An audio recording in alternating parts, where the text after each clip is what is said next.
Good morning বন্ধুরা, শুভ সকাল। আশা করি তোমরা সবাই খুব ভালো আছো আর আমিও খুব ভালো আছি। ছোট্ট একটা মিনি ব্লগ নিয়ে চলে আসলাম তোমাদের কাছে। তাই দেখো, আজকেও আমার ছেলেরা যাচ্ছে দ্বিতীয় দিন পরীক্ষা, উচ্চ মাধ্যমিক।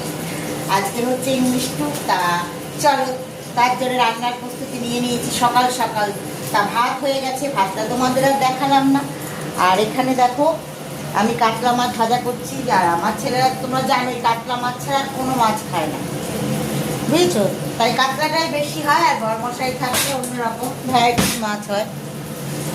চারদিকে মাছ ভাজাটা আমার হয়ে গেছে, নামাবো। একটা থালা নিয়ে নিতে, বাটি নিয়ে নি, দাঁড়াও।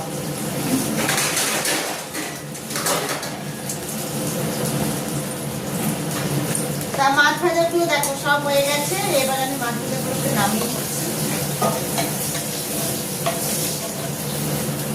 একটু লাল করেই ফেলেছি। আর মাছ কি বলো তো বন্ধু, একটু লাল করে না ভাজলে না খেতে ভালো লাগে না, মাছটানি গন্ধ থাকে।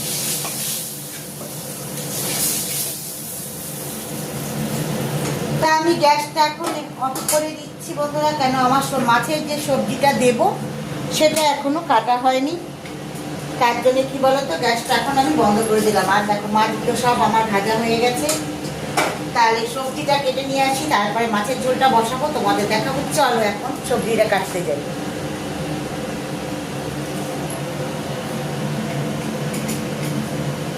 তা বন্ধুরা দেখো, সবজি সব কেটে নিয়ে চলে এসেছি। আর মাছের ঝোলে, কাতলা মাছের ঝোলের মধ্যে দিচ্ছি দেখো কাঁচকলা, আলু, সজনে ডাঁটা, আর পেঁপে, আর টমেটো। এই দিয়ে আজকে পাতলা করে কাতলা মাছের ঝোল করবো। চলো তাহলে বন্ধুরা দেখতে থাকো। আমি এই সর্ষে মাছটাতে ভাজা তোমাদের আগেই দেখিয়ে দিয়েছি। তা কড়াইতে তেলও আছে, আর তেল দেবো না, এর মধ্যে ফোড়ন দেবো আমি একটু পাঁচফোড়ন। দেখো, পাঁচফোড়ন একটু সোমবার দিয়ে দিলাম। এবার আমি সবজিটাকে খুব ভালো করে ভেজে নেব।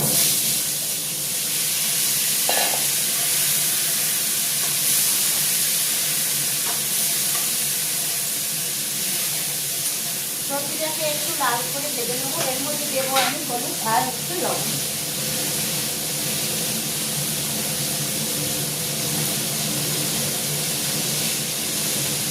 দেখো, দিয়ে দিলাম হলুদ আর দিচ্ছি এবার লবণ।